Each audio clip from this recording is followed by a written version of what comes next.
à toutes et à tous et bienvenue sur le podcast Projetez-vous. Voici une nouvelle saison qui commence. Elle sera audacieuse, comme je l'espère, mon année 2026.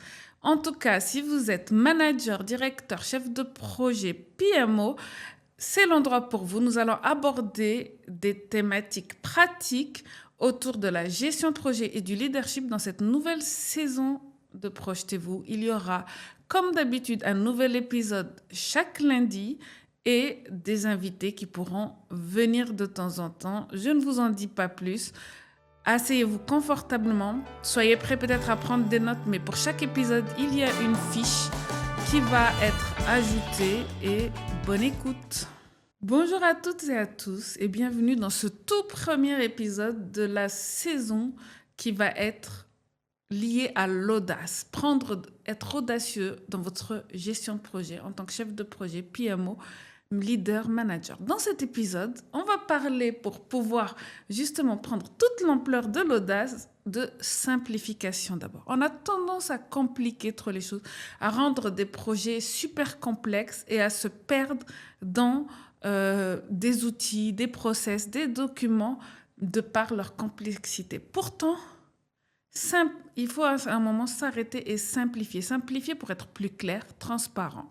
Moi, je vois encore beaucoup trop de chefs de projet, de techniciens qui vont parler un quart d'heure au lieu d'aller droit au but et qui ne vont pas avoir tendance à simplifier. Simplifier, c'est vraiment le cœur aussi du métier de chef de projet PMO parce qu'en face de nous, on n'a pas des métiers qui sont unis. On a des métiers divers, des métiers transverses, différents secteur. Et donc, simplifier, c'est vraiment aussi s'assurer que tout le monde va avoir une compréhension du projet, de ses objectifs, des KPI, et cela ne pourra qu'être indispensable, je pense, à la réussite du projet.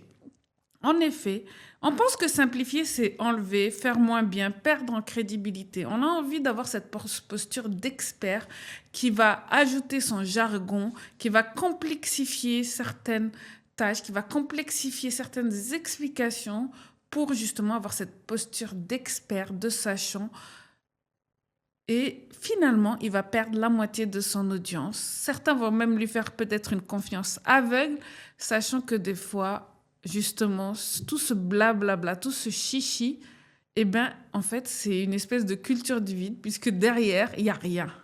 C'est un faux semblant, on se cache derrière justement cette complexité et on ne voit pas ce qui est vraiment évident, c'est que c'est creux, c'est vide, derrière, il n'y a rien du tout. Il vaut mieux être efficace, direct, simplifier, s'assurer que tout le monde a bien compris les enjeux, les tenants, les aboutissants, le projet, pour que cela soit réussi, limpide, clair et que tout le monde puisse participer à ce succès, toutes les parties prenantes. Moi, quand je vois ça, j'ai en tête souvent, si vous avez des présentations à faire, des gros rendez-vous, des grosses conférences, sachant qu'en tant que chef de projet, gestionnaire de projet, on se trouve face à des publics variés. On vous demande de faire l'exercice, et ça, je pense que certains l'ont déjà eu, de faire la présentation devant un gamin de 8 ans. Quelqu'un de 8 ans, est-ce qu'il comprendrait ce que vous avez à lui rapporter? Et ça, c'est vraiment très intéressant comme exercice pour pouvoir justement, pour pouvoir s'assurer que tout a été bien simplifié, vulgarisé et que le message est bien compris.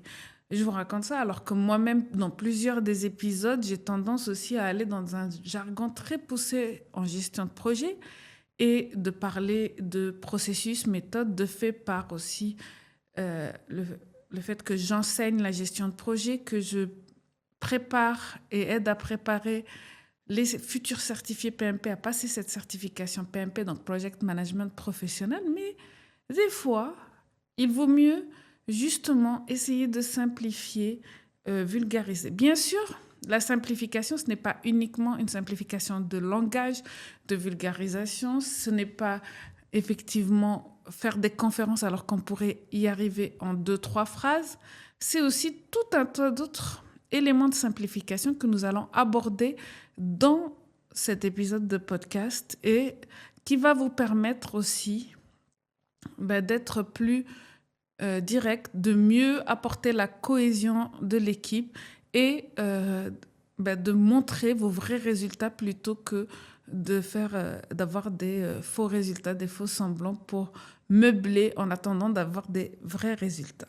Donc, quand le projet devient une usine à gaz, c'est la première chose que l'on va aborder dans cet épisode. En effet, un projet, quand il paraît complexe, il peut paraître de loin un projet qui est challengeant, un projet qui est innovant, mais des fois il est complexe juste parce que il n'a pas bien été construit, pas bien été réfléchi. Et pour cela, je vous propose de vous poser quelques petites questions, comme est-ce que votre reporting de projet fait plus de 3 pages?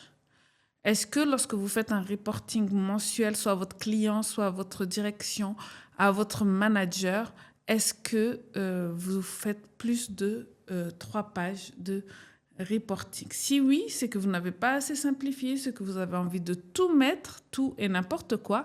Et sachez que ce qu'on dit, un reporting devrait ne faire qu'une seule page. Pourquoi il ne devrait faire qu'une seule page? Parce que la personne en face ne va pas avoir le temps de lire 3 pages. Elle voudrait avoir tout sur une seule page avec les informations les plus importantes, les plus claires, mise en lumière, soulignées, pour rapidement pouvoir prendre des décisions, vérifier si le projet il est réussi ou il va peut-être dériver. Voilà. Donc, en tant que chef de projet, en tant que PMO, en tant que manager, nous avons la responsabilité, si on veut reporter à nos clients, à nos sponsors, à notre direction, à notre management, de rendre ce reporting le plus synthétique possible avec les bonnes informations mises en valeur. Donc voilà pour cette première question. Une autre question, ce serait: est-ce que tu fais des réunions pour préparer les réunions? Alors, quand on a une nouvelle réunion, une réunion avec un client, avec des parties prenantes, c'est vrai qu'on peut avoir tendance à préparer cette réunion en faisant plus de réunions parce qu'on ne veut pas paraître le plus professionnel le jour J, on ne veut pas être décrédibilisé, on veut que ce soit parfait. Donc, en amont, on va organiser des réunions. Et vous connaissez cette maladie, d'ailleurs j'en parle dans un des épisodes de Projetez-vous que je vous mettrai dans la description, eh bien c'est la réunionnite aiguë. Il ne faut absolument pas tomber dans ce vice de faire des réunions pour faire des réunions. Quand on prépare une réunion, on ne va pas faire d'autres réunions pour la préparer. C'est un peu compliqué. Je sais que c'est une tendance. Oui, on a besoin de l'avis de tout le monde, mais ça fait perdre du temps à tout le monde et ça fait apporter des complexités supplémentaires qui vraiment auraient pu être utilisées à d'autres fins. Je comprends qu'on veuille être le plus crédible, avoir tous les éléments, mais cela devrait être au quotidien, et un chef de projet, un PMO, se doit de suivre le projet au quotidien, sinon hebdomadaire, et de pouvoir mettre à jour régulièrement ces documents. Il ne devrait pas avoir besoin de préparer, par exemple, un comité de pilotage en faisant plusieurs réunions en amont pour s'assurer qu'il a bien tous les éléments de comité de pilotage. Donc voilà. Ça, c'est une autre question à se poser. Une autre question qu'on pourrait se poser, c'est: est-ce que tu utilises plus de 3 outils pour piloter une seule tâche? En effet, il se peut dans certains projets qu'on puisse être entre plusieurs départements ou bien qu'on soit à l'interface de plusieurs entreprises et on se prendrait même à utiliser plusieurs outils pour suivre les tâches, suivant que cet outil vienne de la direction, des ressources humaines, de notre client ou même en interne parce que on n'a pas réussi à bien se coordonner, donc on rajoute ceci. Donc voici une autre des questions à se poser. Est-ce que pour un même livrable, tu dois faire 2 formats différents parce que la direction préfère le PowerPoint et que les équipes préfèrent un Excel? Cela devrait être simplifié pour que j'ai à chaque comité, à chaque réunion, juste à prendre dans le même document les informations qui vont me servir pour justement apporter le bon niveau de formation, quelle que soit mon audience en face. Ne pas multiplier les slide decks, par exemple, un pour la direction, un pour le client, un pour mes équipes, mais plutôt faire un slide deck commun et où on va pouvoir masquer certaines slides et on va en mettre d'autres pour la réunion. Donc, pour moi, vraiment, ça, c'est aussi une question à se poser. Si vous avez répondu oui à au moins 2 de ces questions, c'est qu'il y a vraiment besoin dans votre projet de simplification. Car, en effet, il ne faut absolument pas rester à ce niveau-là de complexe. Ça embrouille tout le monde, ça fait rajouter des processus, des temps de réunion interminables et à la fin, tout le monde est perdu suivant à quel niveau du processus nous en sommes et quelle information nous devons communiquer à qui. Donc, vous allez devoir faire dans votre projet, dans vos équipes, un audit rapide de complexité. Listez tout ce qui est fait chaque semaine dans le projet. Combien d'étapes, combien d'outils, combien de doublons? Puis posez-vous une seule question simple. Qu'est-ce qui apporte de la valeur? Un projet, s'il n'apporte pas de valeur, n'a pas lieu d'être un projet. Et bien pareil, les actions qui font partie de ce projet doivent-elles aussi apporter de la valeur? Bien sûr, on ne peut pas se débarrasser de tout ce qui est waste ou inutile, mais on peut écrémer pour que ce soit le plus lisible, le plus simple possible et le plus efficace. Bien sûr, tout ça, c'est à des fins d'efficacité, de moins de perte de temps et d'efficience. On rend les projets compliqués, comme je le dis, parce qu'on a peur, par habitude, parce qu'on a envie de prouver qu'on maîtrise. On pense que ça apporte une crédibilité. Et on peut, par exemple, rajouter un template en plus, un suivi des actions en plus, une réunion hebdomadaire au cas où, ou un livrable qui ne sera lu par personne. Mais comme je vous disais, cela ralentit, ça fatigue et ça dilue l'impact. La simplicité et la sophistication suprême. Un grand inventeur, Léonard de Vinci, aurait dit cela quelque part. Donc, je ne pense pas que la réponse à votre crédibilité, à votre professionnalisme, serait d'augmenter la complexité. C'est à l'inverse, quand on a des projets très complexes avec beaucoup de parties prenantes, essayez de le rendre le plus simple possible, de faire que ce soit le plus fluide possible, qu'il y ait le moins de doublons possible, parce que plus vous aurez fait un effort sur ceci, plus vous aurez la capacité de bien mener votre projet, de le gérer de bout en bout et vraiment d'en voir tous les tenants et aboutissants. Une autre part de l'audit, c'est aussi de remettre en cause tout ce qui existe. En effet, on challenge le statu quo. On ne reste pas sur ses acquis. Il y a toujours des nouvelles technologies, des nouveaux outils. Et on va se dire, est-ce que ça aide à décider? Est-ce que ça aide l'équipe à avancer? Est-ce que quelqu'un utilise vraiment cette info? Si on répond, bien sûr, non, on doit simplifier. Moi, ce que je pense, en tant que chef de projet, par exemple, nous avons énormément de processus et on peut avoir besoin de plusieurs documents liés à ces processus. Si vraiment je voulais utiliser tous les processus du project management professionnel, je pourrais dans chaque projet utiliser une centaine de documents, qu'ils soient les plans de projet, la matrice des parties prenantes, la matrice des risques, le planning, le suivi des actions, le suivi des problèmes, la matrice d'influence. Mais en fait, ce que je dis souvent à ceux que je forme et que j'entraîne à la certification PMP, c'est que là, vous avez à votre disposition une espèce de bible, de dictionnaire qui vous donne tout ce qui existe pour gérer les projets. Donc, à chaque problématique de gestion de projet, il existe une solution, un document, un template qui peut gérer cela. Mais si vous rendez trop lourd le projet en utilisant tous les documents à votre disposition et en faisant attention à bien sûr les mettre à jour à chaque fois, quotidiennement, cela va vous faire perdre énormément de temps. N'hésitez pas à utiliser de manière intelligente, à adapter à votre projet ce qui vraiment vous aide à avancer, répondre à des problématiques que vous avez et qui vous permettent de mener à bien votre projet. Réfléchissez bien dans comment vous allez utiliser tel ou tel document de projet pour que votre projet arrive au succès. Quand on simplifie, on gagne en fluidité, on gagne en compréhension universelle du projet. Comme je vous ai dit, en tant que chef de projet, on est face à plusieurs métiers, plusieurs secteurs même des fois.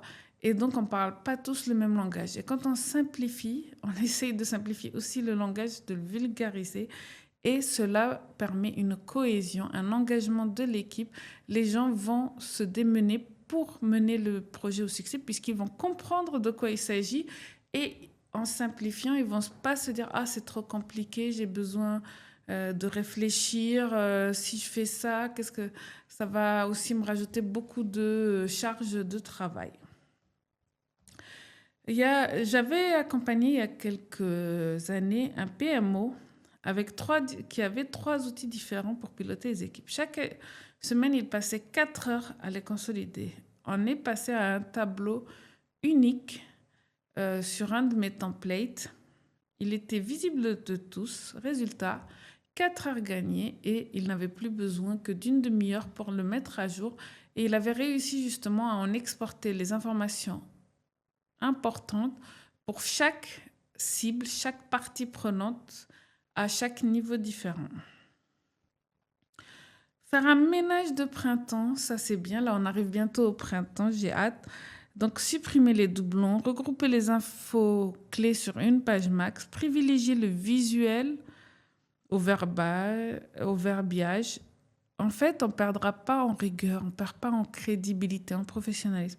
On va gagner en lisibilité. Et moi, je le comprends bien, certains n'ont pas envie justement de gagner en lisibilité. J'ai vu certains qui, pour justement justifier leur haut salaire, leur haut poste, ils avaient tendance justement à augmenter en technicité dans leur vocabulaire, à expliquer des choses de manière très compliquée et à perdre leur audience. Cela leur permettait justement, pour eux, dans leurs esprits, d'être plus intelligents, d'être plus crédibles, plus professionnels. Donc, si on résume un petit peu ce qu'on a vu là, dans les parties qu'il faudrait simplifier, d'une part, ce serait les réunions. En effet, il faudrait fusionner certaines réunions, éviter d'en faire pour préparer d'autres réunions et oser annuler celles qui n'ont plus lieu d'être. Être beaucoup plus clair aussi. J'ai un épisode qui vous parle de réunions. Eh bien, faire un agenda en début de réunion, se tenir à cet agenda-là et puis dire aux personnes qui souhaiteraient dériver sur d'autres sujets, eh bien, de faire des réunions à part impliquant les bonnes parties prenantes. Une autre piste pour simplifier, ce serait par exemple de simplifier les livrables, d'avoir moins de livrables, plus clairs, mais qui peuvent se recouper et d'avoir des résumés qui soient visuels où l'information saute au premier coup d'œil. Aussi, diminuer le nombre d'outils. On n'a pas besoin de 4 outils pour suivre l'avancement pour 4 départements différents, par exemple. Et donc, voilà un petit peu ce qu'on peut dire par rapport à cette simplification qui va apporter de la clarté. D'ailleurs, l'agilité, la méthodologie Scrum en particulier, a bien compris cela. Et dès le début, on va être le plus clair possible, le plus simple possible. Ça va aller, par exemple, de la rédaction des user stories où on va tourner cela en expérience client, utilisateur et où on a la phrase typique des user stories en tant que, par exemple, utilisateur. Je souhaite que le produit fasse, et on donne la propriété du produit, afin de. C'est la manière la plus simple d'écrire une fonction, d'écrire une demande, un besoin. Et aussi, À ce moment-là, on pourrait se dire, oui, mais en Agile, ils peuvent mettre tout et n'importe quoi, toutes les fonctionnalités. Comment on fait pour trier? Ben, je vous propose un petit outil facile que j'utilise dans mes projets et particulièrement dans mes projets agiles, la méthode Moscou. C'est-à-dire, on va organiser tout en toutes les actions en must have, should have, could have ou won't have. Et ça va nous permettre de faire le tri, de voir ce qui est en priorité et de pouvoir bien simplifier. Par exemple, les could have et les should have, il va falloir arbitrer. Could have, c'est vraiment une priorité basse. Could have, ça veut dire ce qu'on pourrait avoir, ce qu'on pourrait faire. Should have, c'est ce qu'on devrait faire, devrait avoir. Must have, c'est ce qu'on doit faire et avoir. Et donc, le dernier de Moscou, c'est wouldn't have, c'est ce qu'on ne devrait pas faire, ne devrait pas avoir. Et donc, ça nous permet d'avoir une vision très claire au niveau de nos réunions, au niveau de nos outils, au niveau des livrables, de ce qu'on devrait garder, ce qu'on devrait peut-être laisser, comme les should have, et ce dont on ne devrait pas consacrer de temps parce que ça nous fait perdre plus de temps que ça nous apporte de valeur. Une autre méthode aussi qui nous vient de l'agilité, qui nous vient de la rétrospective, le stop, start, continue, do less, do more. En effet, dans les rétrospectives, on va se poser des questions à chaque fin de sprint. Donc, les sprints, c'est les courtes durées pendant lesquelles l'équipe projet va essayer de développer une version de produit qui soit à minima démontrable, affichable.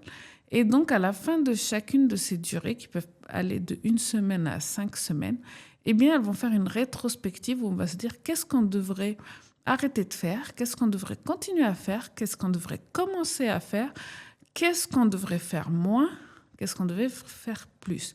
Et ça, je pense que ça nous permet justement de garder que le nécessaire et de simplifier. C'est vraiment important parce qu'on se retrouve en tant que chef de projet à avoir 80% du temps alloué à faire les réunions, les processus, envoyer les emails.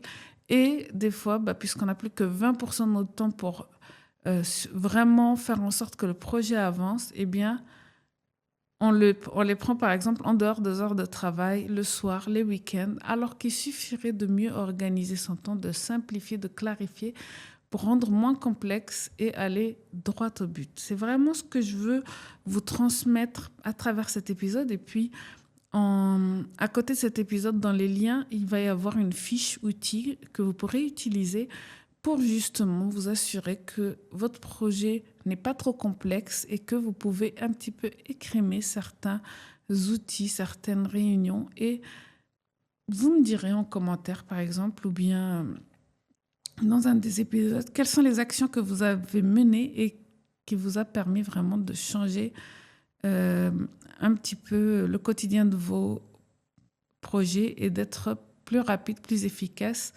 et de réussir mieux vos projets. En effet, je pense que sur l'année 2026, si on a décidé, comme je vous l'ai dit, d'être audacieux, la première étape, c'est de revoir tout l'ensemble des processus, des outils, des livrables, de comment on gère le projet pour simplifier et laisser place à l'audace. Donc, c'est vraiment ce que je vous conseille de faire. Et donc, c'est ce premier épisode de l'année, va être consacré à la simplification. J'espère que l'épisode vous a plu, que vous avez pris quelques actions ou à minima quelques questions à vous poser par rapport à ce que vous faites au quotidien et que cela vous apportera une grande différence, j'en suis sûre, dans vos projets. N'hésitez pas à télécharger en lien de l'épisode l'affiche et je vous retrouve la semaine prochaine pour un nouvel épisode de cette saison audacieuse de Projetez-vous. Merci d'avoir écouté cet épisode de Projetez-vous. Je suis sûre qu'il vous aura été utile Je réfléchis à chacun de mes épisodes à ce que cela peut vous apporter dans votre quotidien de chef de projet, PMO, directeur, manager. N'hésitez pas à partager les astuces, les plans d'action que vous avez en tête et bien sûr à commenter, partager. Vous pouvez, si vous voulez aller un peu plus loin, aussi réserver des créneaux de 30 minutes pour un bon café visio avec moi où on pourra parler, aller plus loin sur ce sujet.